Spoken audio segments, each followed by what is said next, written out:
ఈరోజు జపాన్లో ఒక భారీ సునామీ రావచ్చని చెప్పి ఎప్పుడో 20 ఏళ్ల క్రితమే ఒక మాంగా ఆర్టిస్ట్ అయితే మాత్రం ఒక ప్రెడిక్షన్ అయితే చేసిందనమాట.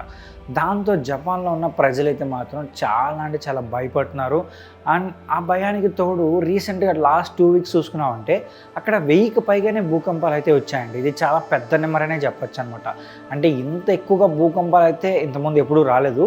సో ప్రజెంట్ ఉన్న సిచ్యువేషన్స్ అయితే మాత్రం అక్కడ కొంచెం దారుణంగా ఉన్నాయని చెప్పాలి. అండ్ ప్రజలు కూడా చాలా భయపడుతున్నారు. అంటే ఈరోజు ఏదైనా విపత్తు జరగచ్చు, భారీ సునామీ ఏమైనా రావచ్చు అని చెప్పి భయపడుతున్నారు అనమాట. ఆల్రెడీ ఒక 15 years బ్యాక్ భారీ సునామీ అయితే వచ్చింది కదా. సో ఆ సునామీ నుంచి కోలుకోవడానికి వాళ్ళకి చాలా టైం పట్టిందనమాట.